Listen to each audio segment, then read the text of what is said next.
అది రఘురామయ్య ఇల్లు. అక్కడ సోము అతని భార్య ఉన్నారు. రఘురామయ్య గారు మాట్లాడుతూ, ఏంటి సోము, మళ్ళీ నువ్వు కష్టపడడం లేదని నీ భార్య బాధపడుతోందని విన్నాను. 4 సంవత్సరాలైంది కదా, ఇంకా అలాగే ఉన్నావా? పగలంతా ఇంట్లోనే కూర్చుంటున్నావటగా? నీ భార్య కళ్ళల్లో నీళ్లు చూస్తుంటే నాకు చాలా బాధగా ఉందయ్యా. ఏం లేదు సర్పంచ్ గారు, నా జాతకం బాగోలేదు. ఏ పని మొదలుపెట్టినా అడ్డుపడతాయి. నా గ్రహాలు నాకు అనుకూలంగా లేవు. మా గురువుగారు చెప్పారు, నాకు ఇప్పుడు అదృష్టయోగం లేదు, శని ప్రభావం ఎక్కువగా ఉందని.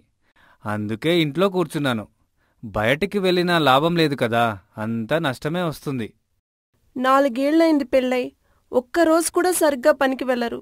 జాతకాలు గ్రహాలు అంటూ ఇంట్లోనే ఉంటారు. మాకు కనీసం తినడానికి కూడా కష్టంగా ఉంది సర్పంచ్ గారు. మా కష్టాలు చూడలేకపోతున్నాను. పక్కింటి వాళ్ళు కూడా నవ్వుతున్నారు. ఈ జీవితం ఇలాగేనా అనిపిస్తుంది. ఆగు సోము, నీకొక అవకాశమిస్తాను. నీ జాతకం ఎంత బలమైందో, నిజంగా నిన్ను ఆపుతుందో నాకు రుజువు చెయ్యి. ఈరోజు నువ్వు నన్ను నమ్ము. ఇది నీ జీవితాన్ని మార్చే అవకాశం, నీ అదృష్టాన్ని నీ చేతుల్లోకి తెచ్చుకునే అవకాశం. ఈ ఒక్క పని చేస్తే నీకు నిజమేమిటో తెలుస్తోంది. ఎలా సర్పంచ్ గారు? మీరు చెప్పిన ఏ పనైనా చేస్తాను, కానీ నా జాతకం ఒప్పుకోవాలి. గ్రహాలు అనుకూలించాలి కదా, లేకపోతే నేను బయటికి వెళ్ళలేను. ముందు నేను చెప్పేది విను. ఈరోజు రాత్రి నువ్వు ఊరి మధ్యలో ఉన్న పెద్ద మర్రిచెట్టు దగ్గరికి వెళ్ళు. అక్కడ ఎవరూ లేని సమయంలో ఆ చెట్టును జాగ్రత్తగా గమనించు. దాని కొమ్మల్లో ఒక అత్యంత అరుదైన పక్షి గూడు కట్టుకుందని నాకు తెలుసు. ఆ పక్షిని చూడగలిగిన వారికి మాత్రమే గొప్ప అదృష్టం పడుతుందని, వారి జాతకం మారిపోతుందని, జీవితంలో అనుకోని లాభాలు వస్తాయని, కష్టాలన్నీ తీరిపోతాయని పెద్దలు అంటారు. అది కేవలం కొంతమంది అదృష్టవంతుల కంటికే కనిపిస్తోంది. దాని రెక్కల రంగులు కూడా చాలా విచిత్రంగా ఉంటాయంట. అయ్యో సర్పంచ్ గారు, అదెలా సాధ్యం? రాత్రిపూట చీకటి, పైగా నా జాతకంలో ఇప్పుడు రాత్రిపూట బయటికి వెళ్లడం మంచిది కాదనే ఉంది. ఇది శుభప్రదం కాదు. నా గ్రహదోషాలు పెరిగిపోతాయి. దయ్యాలు భూతాలు కూడా ఉండొచ్చు కదా. నాకు చాలా భయంగా ఉంది సర్పంచ్ గారు. నాకు గురువుగారు రాత్రిపూట ప్రయాణాలు చేయొద్దని చెప్పారు. విను, నీ జాతకం నిన్ను ఆపకపోతే నువ్వు ఆ పక్షిని చూడగలుగుతావు. నీ జాతకం నిన్ను ఆపితే ఎంత చూసినా అది నీ కంటికి కనిపించదు. అప్పుడు నీ జాతకం నిజమని నేను ఒప్పుకుంటాను. నిన్ను ఎప్పుడూ పనిచేయమని అడగను. నీవు చెప్పింది నిజమని నేను నమ్ముతాను. ఇది నీకు మాత్రమే తెలిసిన రహస్యం. ఎవరికీ చెప్పకు, ముఖ్యంగా మీ గురువుగారికి. ఈ అవకాశం నీకు మళ్లీ రాదు సోము. నీ జీవితం మారాలంటే ఇది ఒక్కటే మార్గం. నీ అదృష్టాన్ని నువ్వే పరీక్షించుకో. అరుదైన పక్షా సర్పంచ్ గారు? నిజంగానా? నాకు అదృష్టం పడుతుందా? నా జాతకం మారే అవకాశం ఉందా? ఎంతకాలంగా ఆ పక్షి అక్కడ ఉంది? ఏమో, ఆ పక్షి ఎంతకాలంగా ఉంటే నీకెందుకు? నీకు అదృష్టం పడుతుందో లేదో నీ దృష్టిమీద ఆధారపడి ఉంటుంది. ఎంత శ్రద్ధగా గమనిస్తావో, ఎంత ఓపికగా చూస్తావో దానిపైనే ఆధారపడి ఉంటుంది. పక్షిని చూడాలంటే చాలా ఏకాగ్రత కావాలి. పోనీ నీ అదృష్టానికి తోడు నీ భార్యను కూడా నీతో తీసుకువెళ్ళు. ఆమె నీకు తోడుగా ఉంటుంది. ఆమె జాతకం బాగుంటే పక్షి తొందరగా నీకు కనిపించవచ్చు. ఇది కూడా జాతక నియమం కాదంటావా? భార్య సహాయం కూడా గ్రహదోషమేనా? ఆమె నీకు తోడుగా ఉంటే నీకు ధైర్యం వస్తుంది కదా. ఇద్దరూ కలిసి చూస్తే అదృష్టం మరీ రెట్టింపవుతుంది. ఇద్దరి కళ్ళు కలిపి చూస్తే పక్షి కనిపించే అవకాశం ఎక్కువగా ఉంటుంది కదా. అదేమీ కాదు సర్పంచ్ గారు. భార్య సహాయం జాతకంలో రాదు కదా. ఆమె నా శనిని తగ్గించదేమో. సరే, నేను ప్రయత్నిస్తాను. ఎప్పటికి చూడాలి సర్పంచ్ గారు? తెల్లవారేలోపు చూడాలంటే చాలా కష్టం కదా. దానికి చాలా ఓపిక కావాలి. రాత్రంతా నిద్రపోకుండా చూడాలి కదా. మంచిది, కాని ఒక షరతు. ఆ పక్షిని నువ్వు తెల్లవారేలోపు చూడాలి. సూర్యోదయం అయ్యాక చూస్తే నీ అదృష్టం నీకు దక్కదు. దానికి కూడా జాతకబలం కావాలి కదా. అది నీ అదృష్టానికి ఆఖరి పరీక్ష సోము. నీ జాతకం నిన్ను గెలిపిస్తుందో లేదో చూద్దాం. నీకు అదృష్టం ఉంటే అది నీ కంటికి కనిపిస్తోంది. ఈ ఒక్క రాత్రి నీ జీవితాన్ని మార్చేస్తుంది. సరే సర్పంచ్ గారు, తెల్లవారులోపు చూడాలి. అదృష్టం. నేను వెళ్తాను. నా భార్యను కూడా తీసుకెళ్తాను. నా అదృష్టాన్ని పరీక్షిస్తాను. మరుసటి రోజు ఉదయం పంచాయతీ ఆఫీస్ దగ్గర సోము పూర్తిగా అలసిపోయి, కళ్ళు ఎర్రబడి రఘురామయ్య దగ్గరికి వస్తాడు. అతని ముఖంలో నిద్రలేని అలసట స్పష్టంగా కనిపిస్తుంది. కళ్ల కింద నల్లటి వలయాలు ఏర్పడ్డాయి. మరియు దుస్తులు కూడా కొంచెం మురికిగా ఉన్నాయి. అతని భార్య కూడా అతనితో పాటే వచ్చింది. ఏంటి సోము, తెల్లారింది. ఆ అరుదైన పక్షిని చూశావా? అదృష్టం పట్టిందా? నీ జాతకం నిన్ను గెలిపించిందా? ఏం జరిగింది రాత్రంతా? ఎందుకింత అలసిపోయావు? సర్పంచ్ గారు, ఆ పక్షి కనిపించలేదండి. నేను రాత్రంతా మర్రి చెట్టును గమనించాను. దాని ప్రతి కొమ్మను, ప్రతి ఆకును, ప్రతి చిన్న కదలికను పరిశీలించాము.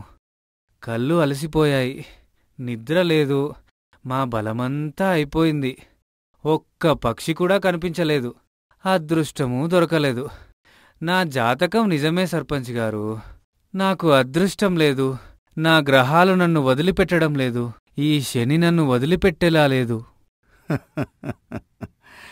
చూశావా సోము, నీ జాతకం నిన్ను ఆపలేకపోయింది కదా. నువ్వు రాత్రంతా నీ జాతకానికి విరుద్ధంగా బయటికి వెళ్ళి కష్టపడ్డావు. నిద్ర లేకుండా గమనించావు. ఎందుకు చేశావు? అదృష్టమనే ఆశతో కదా. నీ జాతకం నిజంగా నిన్ను ఆపి ఉంటే నిన్ను ఆ చీకట్లో బయట అడుగు కూడా పెట్టనిచ్చేది కాదు. నీతో అంత కష్టం చేయించేదే కాదు. కాని అదృష్టమనే ఆశ నీ చేత అదంతా చేయించింది. నీలోని సోమరితనాన్ని వదిలించుకునేలా చేసింది. అర్థమైందా? నీ జాతకం, నీ ఆశలు, నీ కష్టం. నువ్వు నిజంగా అదృష్టాన్ని సంపాదించాలనుకుంటే అదృష్టాన్ని వెతకాలి. దానికి తగ్గట్టుగా కష్టపడాలి. అప్పుడే నిజమైన అదృష్టమనే నిధి నీకు దొరుకుతుంది. నువ్వు ఇంట్లో సోమరిగా కూర్చుంటే నీ జాతకం నీకు అన్నం పెట్టదు. నీ భార్య బాధపడుతూనే ఉంటుంది. నీ జాతకం నీ చేతుల్లోనే ఉంటుంది సోము. నువ్వు ఎంత కష్టపడితే నీ జాతకం అంత బలంగా మారుతుంది. నీ గ్రహాలు కూడా నీకు అనుకూలంగా మారుతాయి. నిజమే సర్పంచ్ గారు, అదృష్టం కోసం. కాని పక్షి కనిపించలేదు కదా. మరి నా అదృష్టం ఎక్కడా? నేను అనవసరంగా కష్టపడ్డానా? సోము, ఆ మర్రి చెట్టు మీద అరుదైన పక్షి అంటూ ఏమీ లేదు. అది ఒక మామూలు మర్రి చెట్టు. నిన్ను పనిలో పెట్టడానికి నేను చెప్పిన అబద్ధమది. నీ జాతకం, నీ గ్రహచారం నిన్ను ఆపితే నిన్ను రాత్రిపూట బయటికి వెళ్ళనివ్వదు. నీతో అంత కష్టం చేయించదు. కాని అదృష్టం అనే ఆశ నీ చేత అదంతా చేయించింది. నీలోని సోమరితనాన్ని వదిలించుకునేలా చేసింది. అర్థమైందా? నీ జాతకం, నీ ఆశ, నీ కష్టం. నువ్వు నిజంగా అదృష్టాన్ని సంపాదించాలనుకుంటే అదృష్టాన్ని వెతకాలి. దానికి తగ్గట్టు కష్టపడాలి. అప్పుడే నిజమైన అదృష్టమనే నిధి నీకు దొరుకుతుంది. నువ్వు ఇంట్లో సోమరిగా కూర్చుంటే నీ జాతకం నీకు అన్నం పెట్టదు. నీ భార్య బాధపడుతూనే ఉంటుంది. నీ జాతకం నీ చేతుల్లోనే ఉంది. సోము, నీవు ఎంత కష్టపడితే నీ జాతకం అంత బలంగా మారుతుంది. నీ గ్రహాలు కూడా నీకు అనుకూలంగా మారుతాయి. నీ గురువుగారు చెప్పిన దానిలో నిజం లేదని నీకు ఇప్పుడు అర్థమైంది కదా. అరుదైన పక్షి లేదా అంటే అంతా నా కష్టమా? నా జాతకం నన్ను మోసం చేసిందా? నా గురువుగారు చెప్పిందంతా అబద్ధమా? నా గ్రహాలు నన్ను ఆపలేదా? నేను రాత్రంతా అనవసరంగా కష్టపడ్డానా? నా జీవితం అంతా వృధా చేసుకున్నాను కదా. అవును సోము, నువ్వు అదృష్టాన్ని నమ్ముకున్నావు. అది నీలో ఆశను పుట్టించింది. ఆ ఆశ నిన్ను కష్టపడేలా చేసింది. జీవితంలో కూడా అంతే. ఏదైనా సాధించాలనే ఆశ నీలో ఉంటే ఎంత కష్టమైనా చేస్తావు. అప్పుడే నిజమైన అదృష్టమనే నిధి నీకు దొరుకుతుంది. నీ నక్షత్రాలు, నీ గ్రహాలు, నీ భవిష్యత్తును నిర్ణయించవు. నీ శ్రమ, నీ సంకల్పం మాత్రమే నిర్ణయిస్తాయి. ఇప్పుడు చూడు, నువ్వు రాత్రంతా కష్టపడ్డావు, అలసిపోయావు. కాని నీవు బలహీనంగా ఉన్నావని అనుకున్నావా? లేదు కదా. నీలో ఇంత కష్టపడే శక్తి ఉందని నీకు ఇప్పుడు అర్థమైంది కదా. ఈ అలసటే నీకు నిజమైన గురువు. ఈ కళ్ళ ఎర్రధనం నీకు నిజమైన అదృష్టం. ఇది నీకు కొత్త జీవితాన్నిస్తుంది. నీ జాతకాన్ని నువ్వే మార్చుకోగలవని దీని ద్వారా నిరూపితమయ్యింది. అంటే నీ కష్టం, నీ ఆత్మవిశ్వాసం, ఏ జాతకమూ నిన్ను ఆపలేదు. నీ అదృష్టం నీ కష్టంలోనే ఉంది. నీ చెమట చుక్కల్లోనే ఉంది. ఈరోజు నీవు గ్రహించిన ఈ సత్యం నీకు ఏ జాతకం చెప్పిన దానికంటే గొప్పది. ఇకపై నీవు ఏ పని చేసినా నీ జాతకాన్ని కాదు, నీ కష్టాన్నే నమ్ముకో. నీ భార్య కళ్లల్లో ఆనందాన్ని చూడు.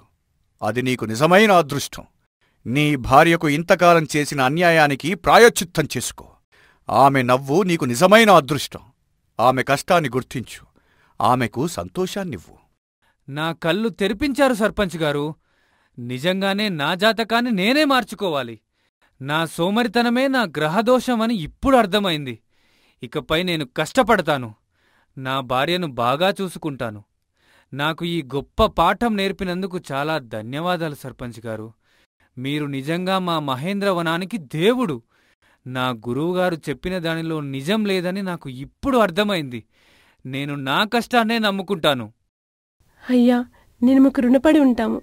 మాకు కొత్త జీవితాన్నిచ్చారు. నా భర్తను మార్చారు. నా కష్టాలు తీరాయి. ఆయన కష్టపడితే నాకు అంతకంటే అదృష్టం లేదు. ఆయన నవ్వుతూ ఉంటే చాలు, మా జీవితం బాగుపడుతుంది. ఇద్దరూ కలిసిమెలిసి హాయిగా ఉండండి. మహేంద్రవనంలో అందరూ ఆనందంగా కష్టపడి సంతోషంగా ఉండాలి. అదే నాకు కావాలి. వెళ్ళి మీ కొత్త జీవితాన్ని ప్రారంభించండి. మీ అదృష్టం మీ చేతుల్లోనే ఉంది. రేపటి నుంచి కొత్త సోమును నేను చూడాలి. కష్టపడితే ఏదైనా సాధించవచ్చు. అందరూ గుర్తుంచుకోండి, కష్టమే నిజమైన అదృష్టం. మీ భవిష్యత్తు మీ చేతుల్లోనే ఉంది.